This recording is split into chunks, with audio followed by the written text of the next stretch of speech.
Siaran berjaringan Korwil Nusantara 1. Gerakan Membangun Papua. Stasiun penyelenggara Pro 1 RRI Merauke. Disiarkan melalui Pro 1 RRI Jayapura. Biak, Serui, Wamena, Nabire, Bovendigul. Siaran berjaringan Korwil Nusantara 1. Gerakan Membangun Papua. Pro 1 RRI. Baik, selamat pagi pendengar dan pemirsa. Berjumpa kembali bersama saya Desi Ratnawati, RRI Merauke, dalam siaran berjaringan Korwil 1 Papua, Gerakan Membangun Papua. Kali ini RRI Merauke akan menghadirkan topik destinasi pariwisata memaksimalkan potensi lokal. Anda bisa bergabung bersama kami di line telepon 0971 333 0745 ataupun Anda juga bisa mengirimkan pesan Anda melalui SMS dan juga WA di nomor 0852 75112433. Sekali lagi di line telepon 0971 333 0745 ataupun melalui pesan singkat dan juga WA 0852 75112433. Sekali lagi pendengar dan pemirsa, topik kita adalah destinasi pariwisata memaksimalkan potensi lokal. Untuk itu sudah hadir bersama kami keempat narasumber kita, saya langsung sapa.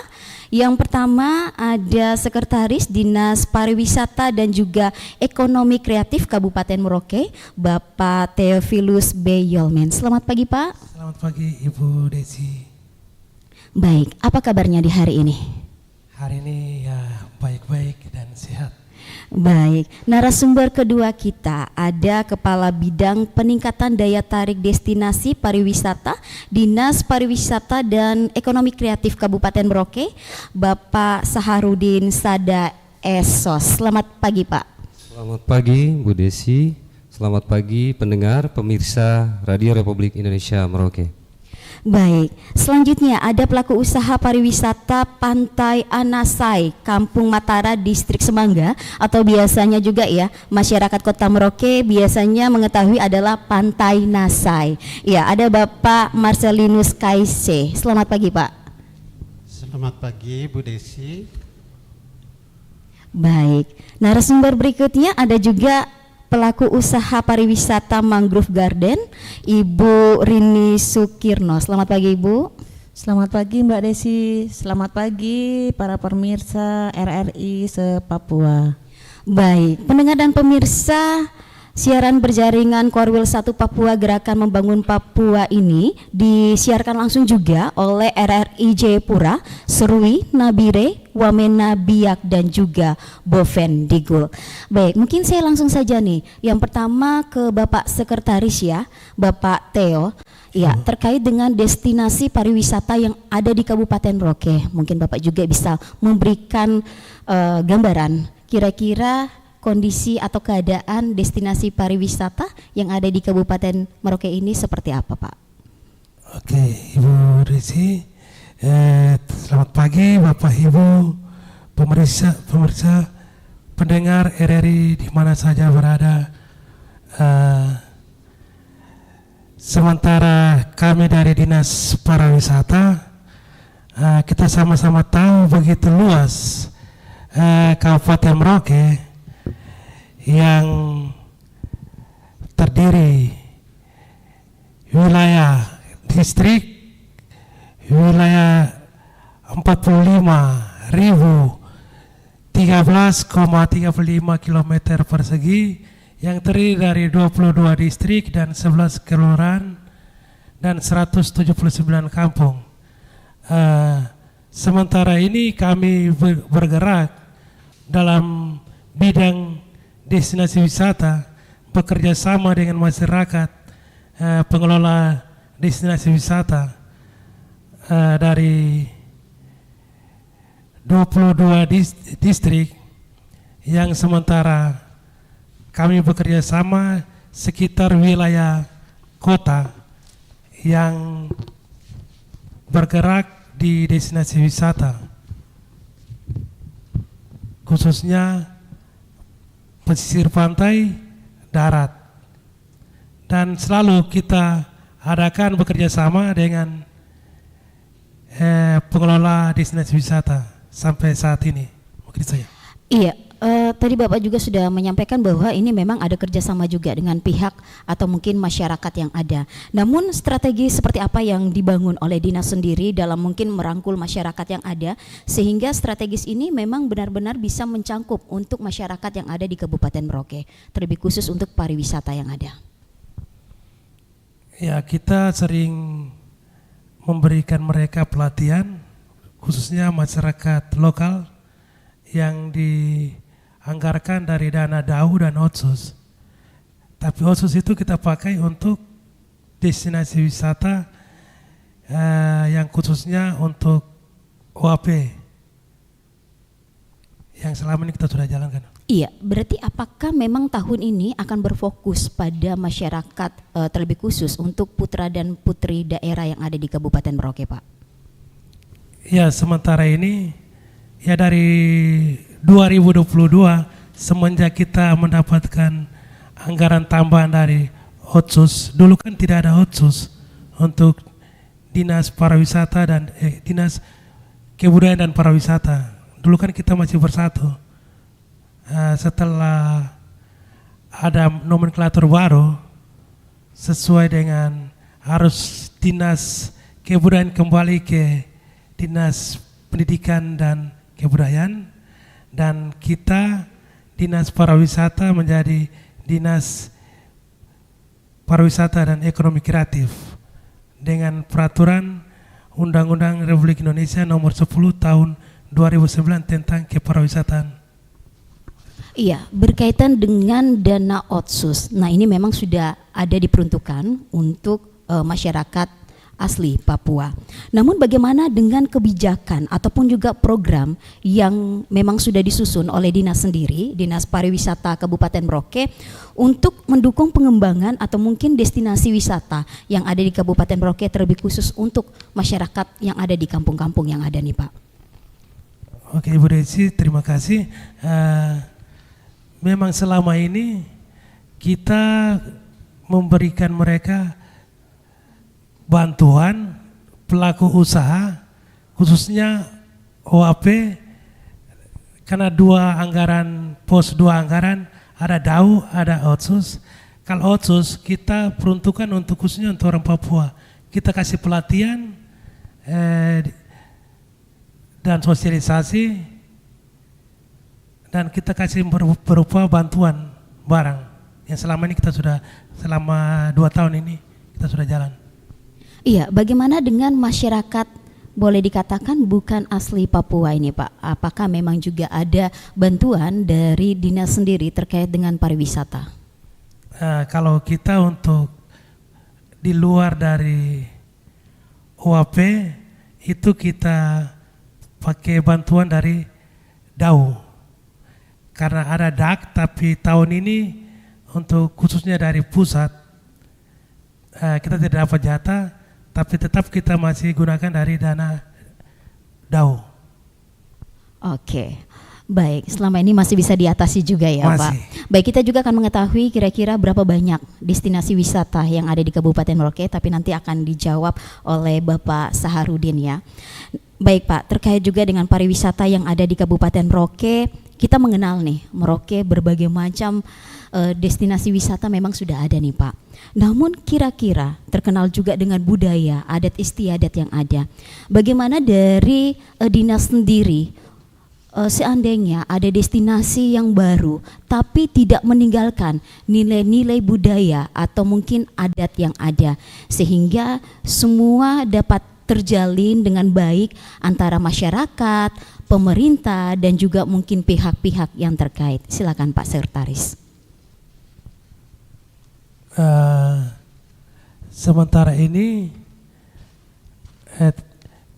untuk pengembangan budaya dan kami dari Dinas Pariwisata memang dulu kan kita kerjasama untuk pengembangan budaya yang sementara ini ya kita sama-sama tahu di tempat-tempat destinasi kita sudah launching 2 kampung khusus untuk lokal wilayah perbatasan dan wilayah pantai, tapi yang didiami orang asli Papua. Untuk wilayah perbatasan kita ambil 2 distrik, dari Merauke 1 kampung, dari distrik Sota 3 kampung. Dari distrik Merauke kita ambil itu kampung Wasur. Dari distrik Sota kita ambil kampung Rawabiru,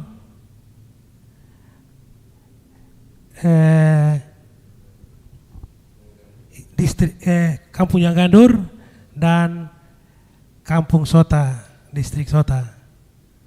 Sementara itu yang kita sudah launching. Dan kita sudah kasih pelatihan dari bagaimana pengelola wisata supaya bagaimana pengunjung datang, bahwa cara penyampaiannya bagaimana, cara menyapa mereka bagaimana. Itu semua kita sudah bekali dengan pelatihan dan sosialisasi. Terus yang untuk wilayah pesisir, untuk distrik Semangga, itu untuk 3 kampung yang kita sudah kasih pelatihan. Dan kita sudah kukuhkan mereka seperti distrik Sota, kampung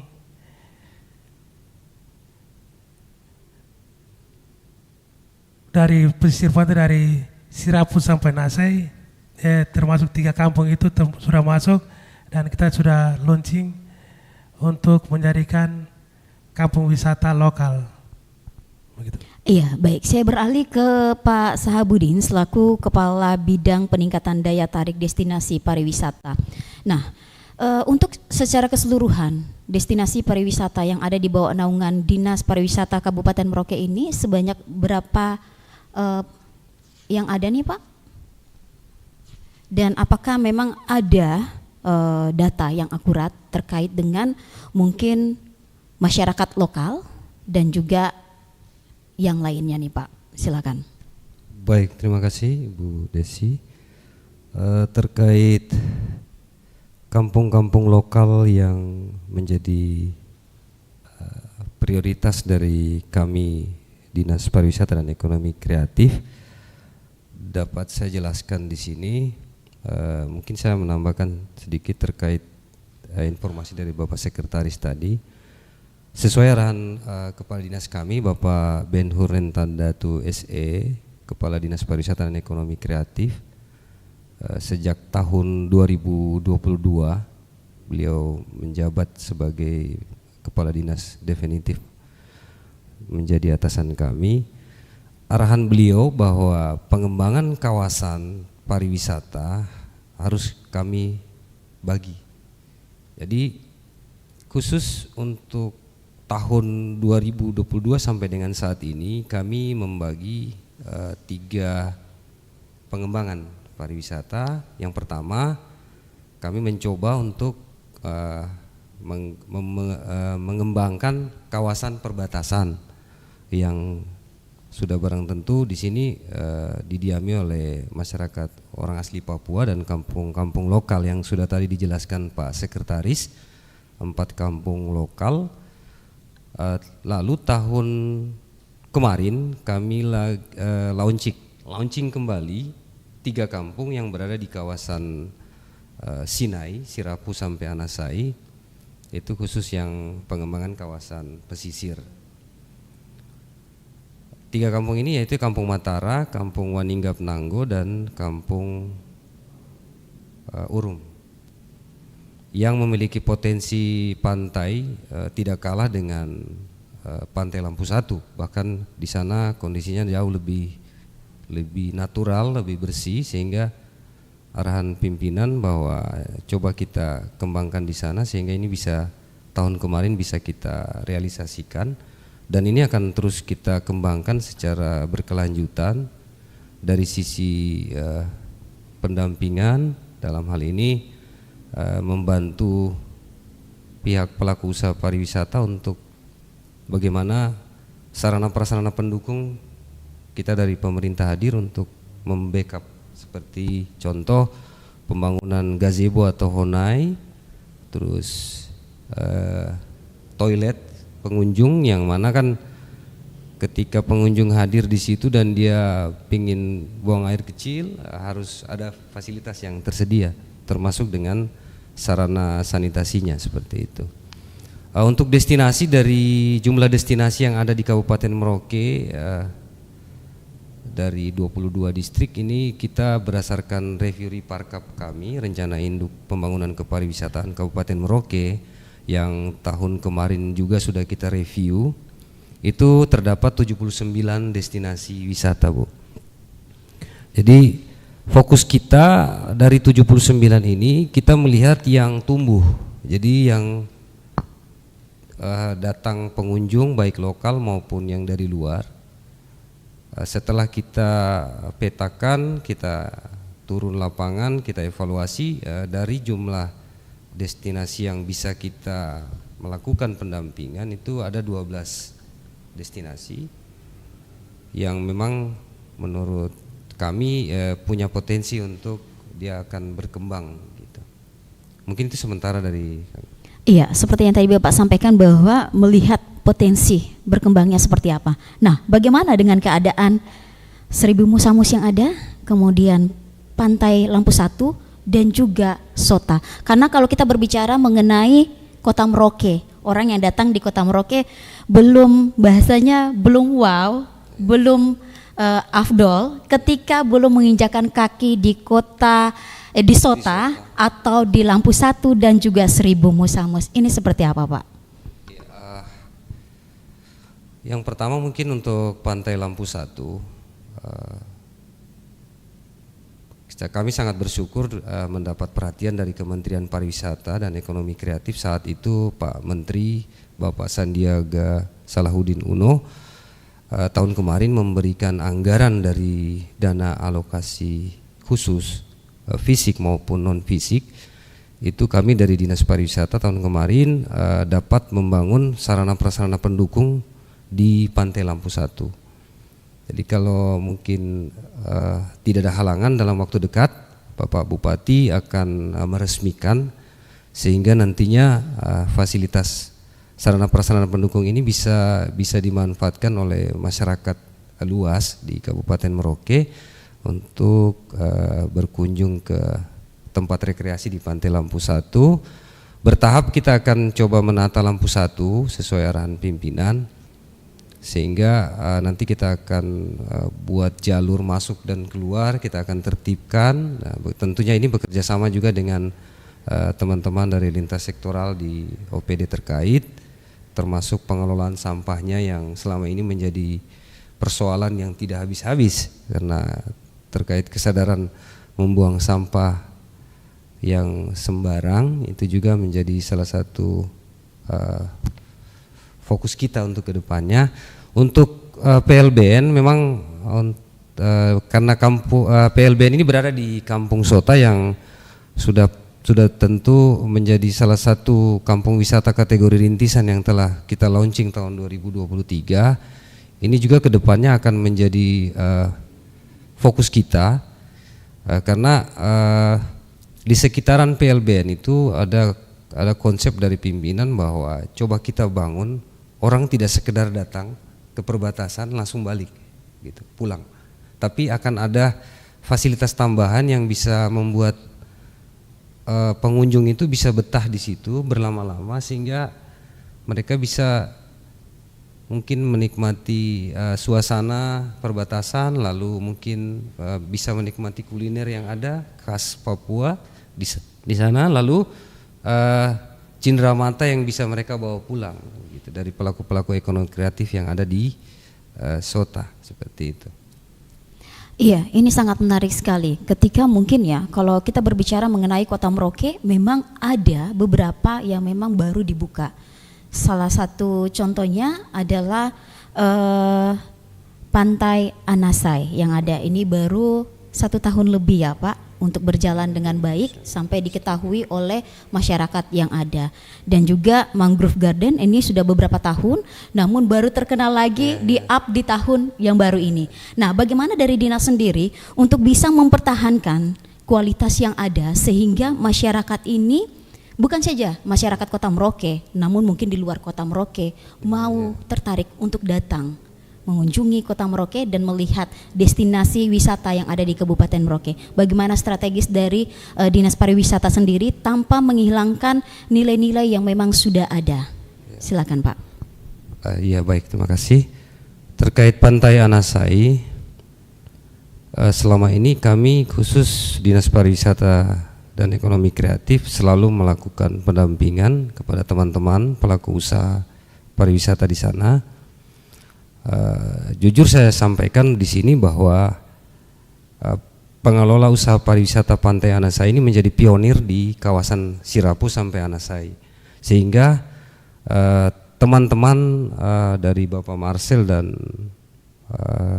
teman-teman dari kelompok sadar wisata yang sudah jalan di sana bisa menularkan kepada rekan-rekan yang berada di Kampung Urum, Kampung Waninggap Nanggo. Dan ini sementara berproses Bu Desi, jadi selain sarana prasarana pendukung seperti gazebo, toilet yang selalu melalui anggaran pemerintah kabupaten, yang kebetulan tahun ini kita mendapatkan dari dana otonomi khusus, itu kami sebar di 3 kampung yang ada. Itu untuk dari sisi sarana prasarana pendukungnya. Sementara untuk pelatihan atau peningkatan skill, teman-teman dari bidang ekonomi kreatif baru saja melakukan pelatihan pengelolaan VCO, karena kan produksi dari minyak kelapa asli juga ini kan sangat banyak di sana, sehingga kemarin belum lama ini dari pihak Dinas Pariwisata dan Ekonomi Kreatif melaksanakan pelatihan. Hasil dari pengelolaan VCO yang bisa dihasilkan adalah sabun mandi, body mist, lalu hand body, dan parfum. Itu sudah ada produknya, tinggal nanti bagaimana kedepannya kita kembangkan dan pasarnya bisa kita coba buka, sehingga ini menjadi salah satu produk khas dari kawasan Sinai. Pak Marcel juga mungkin sempat ikut kemarin untuk menjadi peserta, karena pelaku usaha ekonomi kreatif dan pelaku ekonomi kreatif, pelaku usaha pariwisata dan pelaku ekonomi kreatif, kita tidak ada pemisahan karena ini menjadi satu bagian yang utuh, satu paket seperti itu. Khusus untuk pelatihan-pelatihan lain Bu, kita selalu laksanakan dan fokus kita di yang tadi saya sampaikan, kawasan perbatasan dan kawasan pesisir, dan ini menjadi fokus dari pimpinan dan mengarahkan kami untuk terus melakukan pendampingan, baik berupa pelatihan-pelatihan, bantuan untuk mereka bisa berproses sehingga ujungnya nanti akan mendapatkan satu nilai sehingga ekonomi secara bertahap berlahan menjadi meningkat. Demikian. Iya, bagaimana dengan destinasi pariwisata yang ada di Kabupaten Merauke yang boleh dikatakan mungkin namanya sudah menurun? Bagaimana dari pihak Dinas Pariwisata sendiri menanggapi hal ini dan langkah selanjutnya seperti apa nih Pak? Baik, mungkin sebelumnya saya mohon maaf terkait pertanyaan Ibu tadi terkait 1000 musamus yang perlahan-lahan memudar. Padahal kita ketahui bersama bahwa 1000 musamus ini kan sebelumnya sangat viral dan menjadi salah satu daya tarik tersendiri ketika orang dari luar itu pasti pengen lihat ke sana gitu. Cuma beberapa tahun terakhir ini kami sudah komunikasikan dengan pihak pengurus, pengelola dan pihak kampung. Memang ada persoalan internal dari pengurus yang perlu diselesaikan. Kemarin sesuai arahan pimpinan agar internal mereka menyelesaikan sehingga 1000 musamus ini, Taman 1000 musamus ini bisa kembali beroperasional. karena kami sudah merencanakan setelah kami ke sana, event-event kami dari teman-teman dari bidang pemasaran pariwisata sudah menyiapkan. Kita coba tahun kemarin satu event di sana, tapi itu tidak cukup untuk mengembalikan nama dari Seribu Musabus karena mungkin persoalan internal. Sehingga ke tahun ini kita mencoba kembali melaksanakan satu event dan sekaligus mengupayakan ada titik temu antara pengelola yang lama sehingga ini bisa clear dan Seribu Musabus bisa kembali pada tracknya gitu. Karena dulu sejak dia bermasalah kan animo masyarakat untuk ke sana sudah tidak tinggi karena selain jarak yang berikut accessibility-nya juga ke sana, jalan juga waktu itu kurang bagus dan secara internal di dalam pengelolaannya sementara tidak berjalan dengan baik gitu. Kami dari Dinas Pariwisata dan Ekonomi Kreatif akan berupaya untuk mengembalikan itu. Selain itu kami juga telah merencanakan untuk bagaimana di sana ada panggung hiburan nantinya gitu. Panggung hiburan yang disiapkan oleh pemerintah sehingga ketika kita membuat event-event itu sudah tersedia seperti itu, termasuk dengan gazebo-nya seperti itu. Demikian. Iya, baik. Saya beralih ke Pak Marcel selaku pelaku usaha pariwisata ya Pantai Anasai yang ada. Nah, mungkin Bapak juga bisa menceritakan kira-kira apa yang melatar belakangi awal mula ya untuk pengembangan usaha yang ada di Pantai Anasai dan kira-kira apakah dengan begitu saja langsung bisa berjalan dengan baik atau mungkin ada tantangannya tersendiri nih Pak. Silakan. Iya, terima kasih Ibu Desi. Saya dapat menceritakan tentang pengelolaan destinasi Pantai Anasai. Awal mulanya saya di sana bergerak, saya orang diri. Awal berjalannya waktu, saya merekrut adik. Ada suami istri, saya merekrut 2 orang lagi untuk membantu saya di tahun 2019 pada saat COVID awal mulanya. Jadi cerita Pantai Anasai pada saat itu dibangun dan berjalannya waktu kami bekerja membangun terus dan semangat untuk bekerja. Tidak lupa juga kami promosikan tempat itu melalui medsos, tapi berjalannya waktu tidak terlalu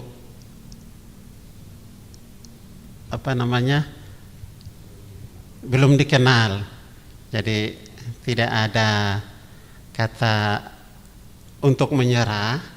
Saya dengan beberapa teman kami berjuang terus sehingga di tahun berikutnya ada perkembangan. Kami berjalan terus, membangun terus dengan bahan yang ada, kami siapkan dengan bahan yang ada, bahan lokal kami bangun untuk persediaan tempat-tempat untuk sementara. Iya, mohon dikoreksi kalau saya salah. Sepengetahuannya saya setahun yang lalu Pantai Anasai ini namanya up di media sosial dan bahkan dikenal oleh masyarakat yang ada di Kabupaten Merauke. Ya, dan sampai saat ini masih bisa dipertahankan. Apa yang membuat atau daya tarik apa yang ada di Pantai Anasai sehingga namanya tidak menurun, tapi terus dari tahun kemarin sampai tahun 2025 ini tetap diminati oleh masyarakat Kabupaten Merauke?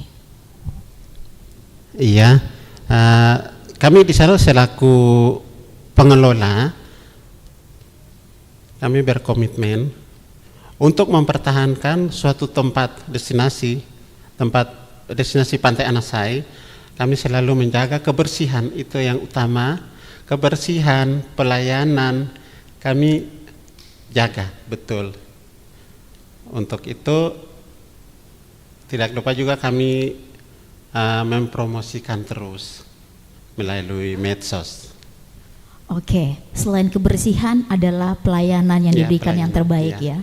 Baik Pak, kira-kira apakah memang ada tantangan tersendiri untuk mungkin selaku pengurus ataupun mungkin masyarakat yang ada di sana terkait dengan destinasi yang memang boleh dikatakan ini adalah aset yang sangat berharga sekali untuk masyarakat yang ada. Kita melihat, mohon maaf sebelumnya, mungkin kita melihat Pantai Lempu 1 ketika dibiarkan begitu saja, tidak dijaga oleh masyarakat yang ada, seperti yang tadi Bapak sampaikan, ya dijaga kebersihan dan lainnya.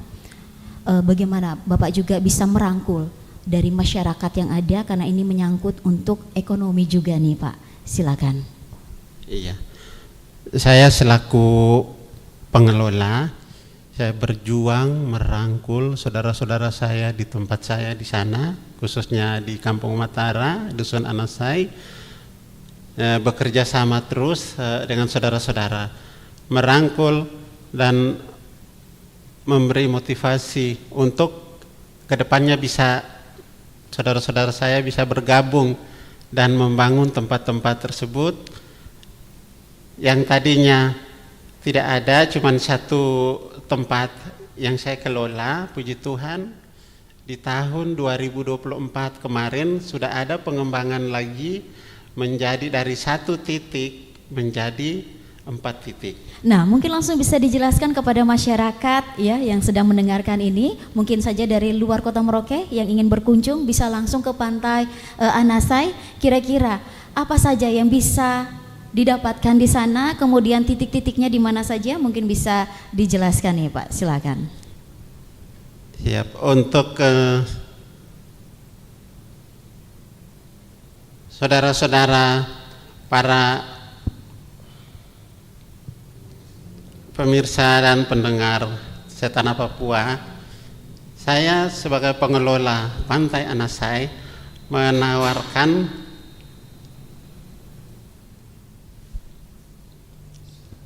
tempat wisata Pantai Anasai hadir di Kota Merauke. Kami di sana sudah ada beberapa tempat. Yang pertama saya dapat menyebutkan Pantai Anasai, titik pertama. Yang kedua adalah Pantai Toba Tubtak. Yang ketiga Anda Tahuk. Yang keempat Pantai Merayam yang saat ini dikenal di Kabupaten Merauke. Iya, baik. Saya kembali lagi mungkin ke Pak Theo dan juga nanti akan ditambahkan oleh Pak Sahabudin terkait dengan Pantai Anasai. Kira-kira nilai jualnya untuk Pantai Anasai ini seperti apa? Sehingga bisa mempromosikan ke masyarakat yang ada, sehingga ada daya tarik tersendiri. Bagaimana dari dinas juga bisa mempertahankan Pantai Anasai ini sebagai aset utama, juga salah satu aset utama dari Kabupaten Merauke. Silakan Pak Theo. Oke, terima kasih Ibu Desi, pemirsa pendengar RRI di mana saja berada, di kampung-kampung atau di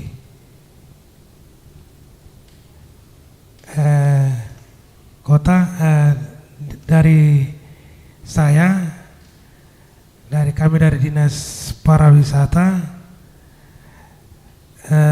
memberikan informasi bahwa wilayah wisata pesisir pantai dari Lampu 1 sampai Sinai Sirapu Nasai, dipanggil istilah Sinai Sirapu sampai Nasai, itu wilayah pesisir pantai yang sebelumnya belum ada satu tempat objek wisata, tapi sekarang untuk tempat wisata, tempat rekreasi di 3 kampung mereka sudah melakukan tempat objek wisata untuk masyarakat Provinsi Papua Selatan, khususnya untuk Kabupaten Merauke, kalau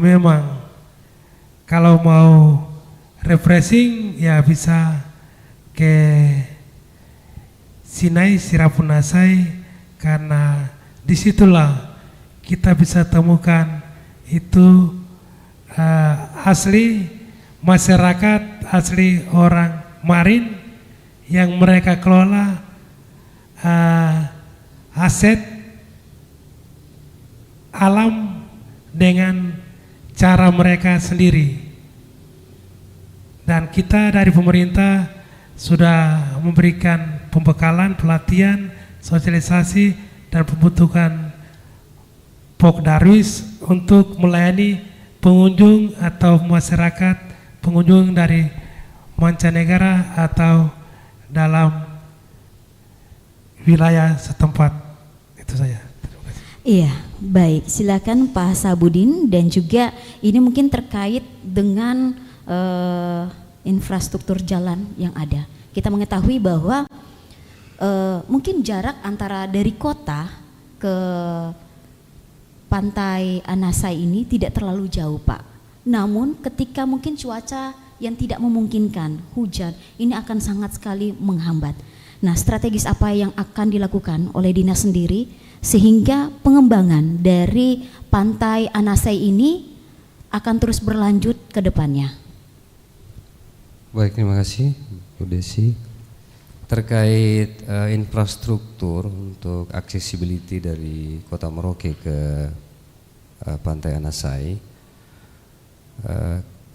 kami membangun komunikasi secara internal dengan pihak Dinas Pekerjaan Umum dan Penataan Ruang, khususnya dari bidang Cipta Karya. Syukur alhamdulillah tahun kemarin ada jalan dari Kampung Urum sampai dengan pertengahan Wendu ya. Itu sudah mulus sekarang, Bu. Jadi semoga tahun ini bisa dilanjutkan pembangunannya untuk dari Wendu sampai dengan Matara.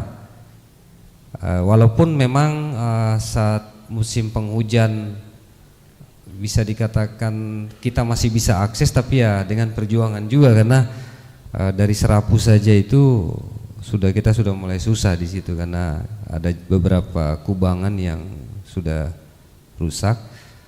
Namun dengan kita membangun komunikasi, koordinasi, semoga ke depan dari Provinsi Papua Selatan melalui Dinas Pekerjaan Umum dan Penataan Ruang untuk akses jalan dari jalan poros ke jalur pantainya melalui Dinas PUPR dan Penataan Ruang Kabupaten Merauke ini bisa menjadi perhatian khusus sehingga sarana prasarana atau infrastruktur jalan ini bisa menjadi mulus kembali dan bisa diakses oleh masyarakat Merauke untuk menuju destinasi wisata yang ada di sana. Itu yang pertama. Yang berikut, Bu, terkait bagaimana keberlanjutan dari Pantai Anasai yang saya diskusikan dengan teman-teman di pengelola. Jadi kita tidak sekedar menjual keindahan alam pantainya, tapi kita menawarkan budaya juga gitu. Jadi ketika kita bisa menawarkan pengunjung, mungkin ketika dia mau mencari ikan sendiri di pantai dengan menarik jaring sendiri, kita tinggal siapkan paketnya, atau dia menerima ikannya nanti dibeli, itu pun bagus juga menurut dari diskusi kita. Terus berikut kita buat event di situ. Jadi ada event rutin yang kita laksanakan di pantai, sehingga ketika ini bisa dipromosikan melalui sosial media ataupun internet, pastikan akan cepat tersebar dan pasti akan datang banyak pengunjung ke sana. Gitu. Sudah pasti apapun yang disiapkan di sana pasti akan bisa menjadi nilai ekonomis yang tinggi menurut saya untuk masyarakat yang ada di sana gitu. Iya, baik. Ini hal yang sangat menarik dan juga mungkin akan menjadi hal yang baru bagi Pak Marcel dan juga masyarakat yang ada di sana. Nah, tanggapan Pak Marcel terkait dengan apa yang ingin dibuat oleh pemerintah yang ada terkait ini dengan Dinas Pariwisata Kabupaten Merauke, bagaimana kesiapan dari masyarakat yang ada di sana? Harapan kami dari masyarakat khusus pelaku destinasi wisata yang ada di kampung kami, untuk pemerintah mungkin bisa lebih untuk kedepannya membantu kami, khusus yang di sana kami selaku pelaku, di sana kami masyarakat lokal. Jadi untuk itu kami mohon untuk bisa pemerintah memperhatikan kami di sana, membantu dalam hal pembangunan infrastruktur dan yang lain-lainnya. Iya, baik, ini harapan ya dari Pak Marcel yang mudah-mudahan untuk selanjutnya ada bantuan yang lebih lagi. Baik, saya beralih ke Ibu Rini. Oke. Nah, Mangrove Garden mungkin ini ada sesuatu hal yang baru. Nah, mungkin juga bisa diceritakan awal mulanya ini seperti apa dan juga berkembang di tahun 2025 nama Mangrove Garden ini jadi up juga nih, Bu. Silakan. Iya. Baik, terima kasih Mbak Desi, para pemirsa RRI se-Papua. Kami dari Mangrove Garden, lebih tepatnya tempatnya di sebelah Kalimaro, ya, sebelah Kalimaro yang ikonnya Merauke ya, Maroke ya, sebelah jembatan 7 Wali-Wali. Awalnya Mbak Desi, kami membuat sertifikat, Mbak. Jadi membuat sertifikat, ternyata di situ lahan hijau, ya, lahan hijau yang peruntukannya boleh digunakan untuk kehutanan atau pariwisata, ya. Sehingga kami mempunyai pemikiran bahwa jika tidak bisa dibuat dalam bentuk membangun perumahan, berarti kami masih bisa beralih, karena di situ untuk lahan hijau itu hanya boleh dibongkar 10-15%. Nah, kami memanfaatkan alam yang notabene di situ di pinggir Kalimaro ini terdapat banyak bakau atau mangrove.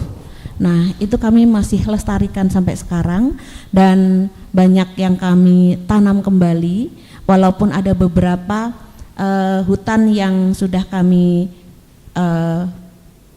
bongkar untuk pengembangan selanjutnya. Namun untuk di pesisir Kalimaro, untuk mangrove-nya atau bakaunya tetap kami lestarikan dan kami tanami kembali, sehingga nantinya bisa menjadi tempat yang bisa dikunjungi oleh masyarakat Merauke yang notabene masih kurang hiburan, ya, menurut saya kurang hiburan. Jadi bisa nanti kalau misalnya habis ke mangrove atau habis ke Nasai, jadi keliling lah, artinya semua destinasi wisata di Merauke ini diharapkan semua tumbuh secara baik seperti daerah-daerah lain, seperti kayak Bali gitu, Mbak, ya. Jadi kalau di Bali itu masyarakatnya memang notabene masyarakat wisata, jadi mereka semua tempatnya bisa untuk wisata. Jadi misalnya berkunjung dari Anasai,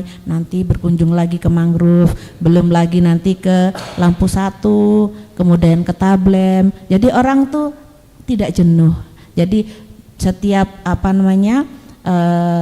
selesai pekerjaan rutin, kemudian merefresh kembali, seperti itu, Mbak. Nah, yang ingin saya mengetahui, bagaimana dari pengurus sendiri merangkul masyarakat yang ada sehingga perekonomian juga bisa membantu masyarakat, terlebih khusus masyarakat yang ada di Kabupaten Merauke atau OAP yang ada, sehingga bisa merangkul semuanya berjalan dengan baik nih Bu. Selain menjaga kebersihan, mangrove-nya ini juga dijaga atau bakaunya juga dijaga, tapi kita harus melihat bahwa kearifan lokal dalam arti peningkatan ekonomi masyarakat lokal ini juga dapat didukung dari destinasi pariwisata mangrove garden yang ada nih Bu. Iya, baik, terima kasih Mbak Desi. Kalau untuk kearifan lokalnya, untuk ekonominya mungkin lebih awal saya mau menceritakan bahwa karyawan saya ambil beberapa dari anak asli Papua, ya, anak asli Papua, supaya mereka memiliki artinya pekerjaan, karena artinya untuk pengembangan ekonomi sendiri sih, karena kami mandiri dan kami tidak bekerja sama siapapun, sehingga kami masih berdiri sendiri. Jadi kalau untuk ekonominya memang kami hanya bisa merekrut, jadi membuka lapangan pekerjaan bagi anak-anak saya yang Papua dan non Papua juga ada. Jadi di situ kami memberikan lapangan pekerjaan untuk Papua dan non Papua. Baik, boleh dikatakan ketika hadirnya destinasi pariwisata Taman Mangrove Garden ini juga bisa membantu ya untuk peningkatan taraf kehidupan yang ada di Kabupaten Merauke. Baik, nah ini kan tahun 2025 ada sesuatu yang berbeda untuk Taman Mangrove Garden yang ada. Nah, apakah ada rencana juga ke depannya ini seperti apa nih Bu? Iya, baik. Jadi untuk pengembangan memang kami lakukan, tapi tidak langsung ya, jadi bertahap karena kami memang mandiri. Jadi kami awalnya membuat suatu villa atau penginapan nuansa alam yang notabene di Kota Merauke masih terbatas. Jadi kami membuat sesuatu yang baru. Kemudian kemarin kami menambah destinasi lagi pengembangan buatan, yaitu kolam, supaya pengunjung bertambah artinya hiburannya, karena mereka memberikan masukan-masukan Mbak Desi, memberikan masukan kepada kami, apakah boleh kalau ada taman permandiannya. Kalau di Anasai sudah alami, sangat alami, saya pernah ke sana, di sana bagus sekali Pak ya, langsung pantai ya. Jadi seperti itu. Jadi karena kami di situ nggak mungkin mau berenang di Kalimaru Mbak, sehingga kami harus membuat suatu tempat permandian ya, seperti itu. Untuk pengembangan selanjutnya, insya Allah masih membuat rencana mau membuat tempat camping outdoor yang saya sudah pernah studi banding di Bogor. Jadi nanti ada tempat-tempat camping outdoornya. Kalau yang sementara ini masih camping indoor atau di dalam villa-villa, yaitu camping villa itu biasanya camping tapi sudah ada tempatnya gitu Mbak. Jadi kalau outdoor kan sekarang sudah ada di Tablem ya kan, seperti itu. Jadi kita bisa berwisata kemana saja, jadi gantian. Oh di sini sudah pernah, di sana lagi. Jadi nanti putar terus ya. Jadi destinasi wisata Merauke ini semoga saja sama dengan kota-kota lain seperti di Bali, di Bogor, Bandung, itu sangat bagus seperti itu. Semoga saja masyarakatnya juga bisa terhibur seperti itu. Baik. Ini sangat menarik sekali tadi seperti yang Ibu sampaikan, berarti memang harus ada kerjasama ya dari pihak destinasi satu dengan yang lainnya lagi sehingga bisa berkembang dengan baik. Nah, saya tertarik sekali seperti yang tadi Ibu sampaikan bahwa ada langkah-langkah yang memang diambil, harus ada inovasi. Nah, saya ingin melihat bagaimana dari Kampung Nasai sendiri. Masyarakat ingin sesuatu yang baru nih Pak, apakah akan juga dibuka atau memang sekarang sudah dibuka nih Pak untuk bisa camping di sana atau seperti apa nih Pak? Karena terakhir awal tahun saya ke sana memang luar biasa, kebersihannya sangat dijaga dan masyarakat di sana juga sangat ramai. Ketika saya mencari Saya langsung menanyakan saja, langsung sudah diarahkan. Nah, apakah rencana ke depannya ini untuk Pantai Anasai ini seperti apa nih Pak?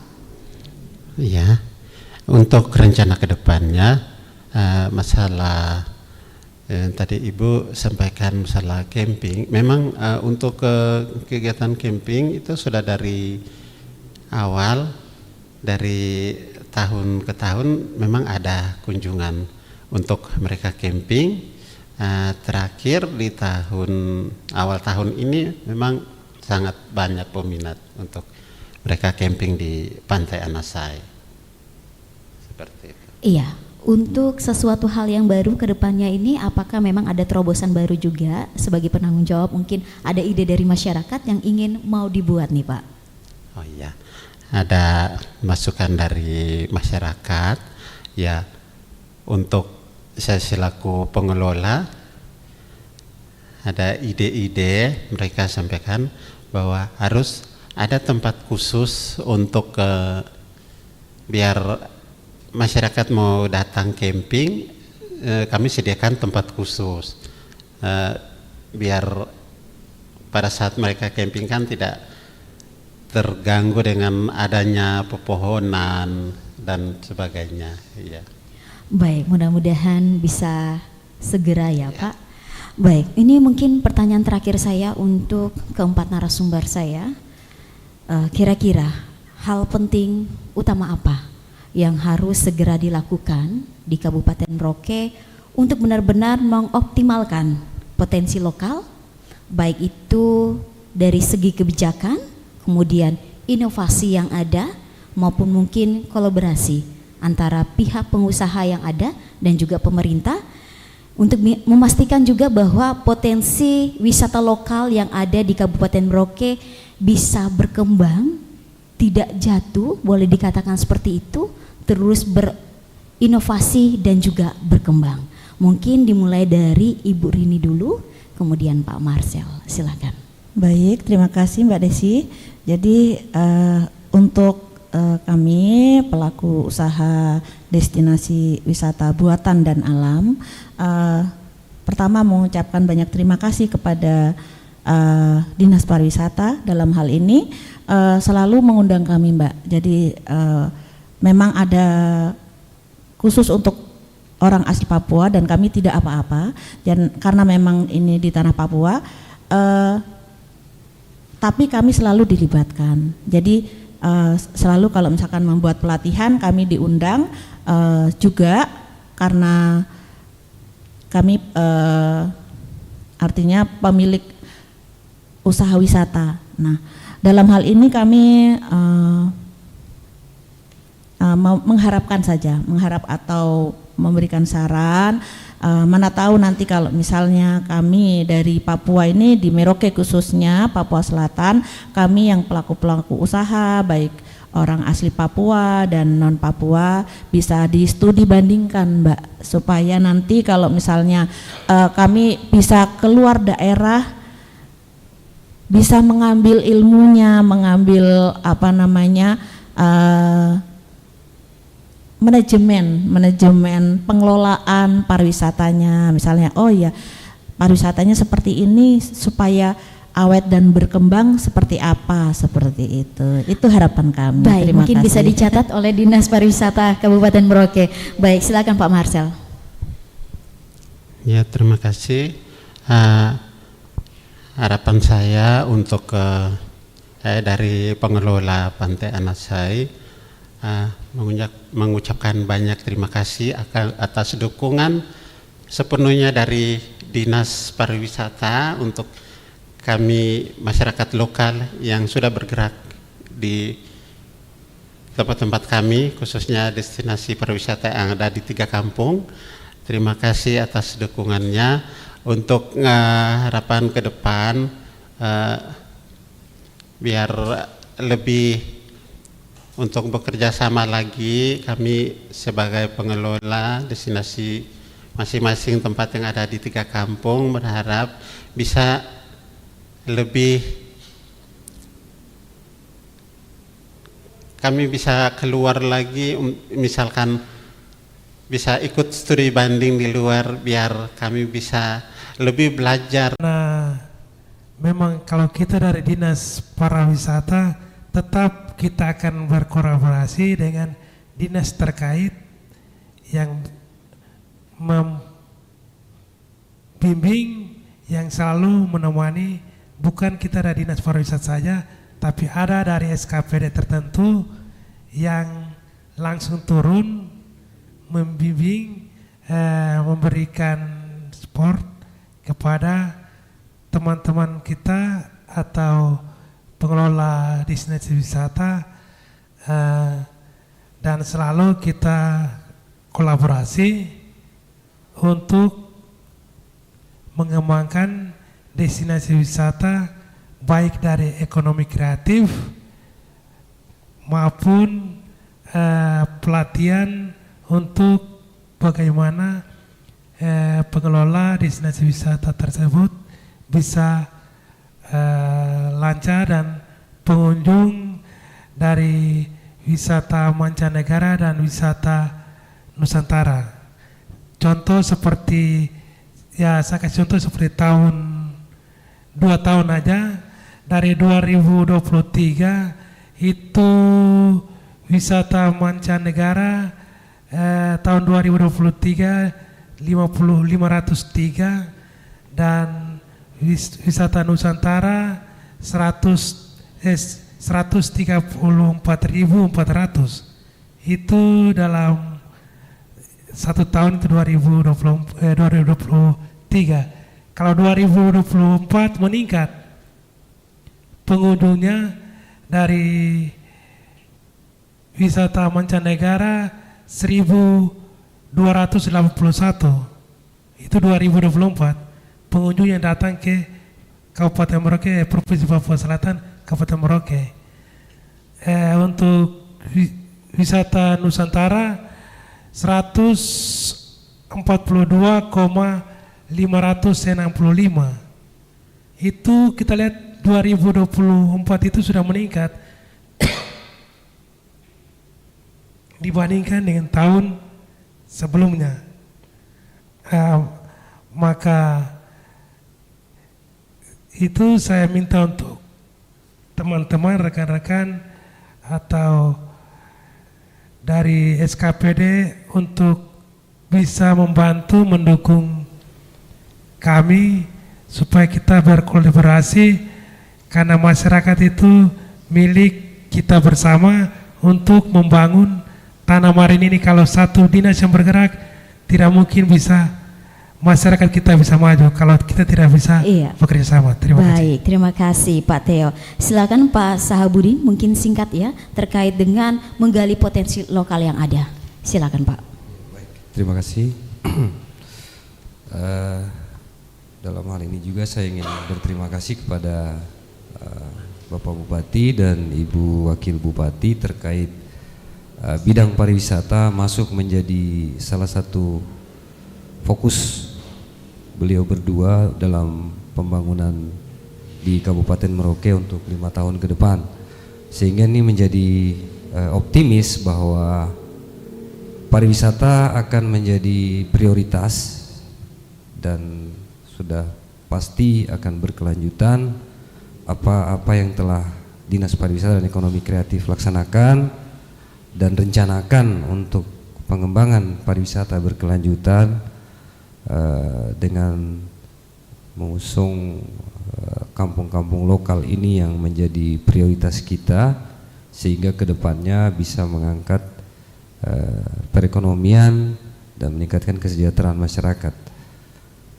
Tentunya sudah barang tentu kolaborasi, koordinasi, kerjasama yang baik lintas sektoral terkait dari pemerintah Kabupaten Merauke, pemerintah Provinsi Papua Selatan, dan dalam hal ini negara melalui Kementerian Ekonomi, Kementerian Pariwisata dan Kementerian Ekonomi Kreatif dapat terjalin, sehingga supporting dana dari pusat, dari Provinsi Papua Selatan dan tentunya Kabupaten Merauke, pemerintah Kabupaten Merauke bisa mewujudkan program dan kegiatan yang akan memajukan pariwisata di Kabupaten Merauke. Iya, baik. Terima kasih Pak Sahabudin, dan sekali lagi terima kasih keempat narasumber kita yang sudah hadir di kesempatan kali ini. Mudah-mudahan apa yang kita harapkan untuk perkembangan destinasi pariwisata yang ada di Kabupaten Merauke dapat berjalan dengan baik. Baik, dan terima kasih juga kepada pendengar yang sudah menyaksikan dialog berjaringan Korwil Nusantara 1 Papua ini, Gerakan Membangun Papua dari RRI Merauke. Semoga apa yang dapat diperbincangkan tadi dapat bermanfaat bagi kita semua. Saya Desi Ratnawati pamit undur diri dan sampai jumpa. Terima kasih atas partisipasi Anda dalam program acara Gerakan Membangun Papua. Siaran berjaringan Korwil Nusantara 1. Izakot Bekai, Izakot Kai. Satu hati, satu tujuan. Satu hati, satu tujuan. Pro 1 RRI.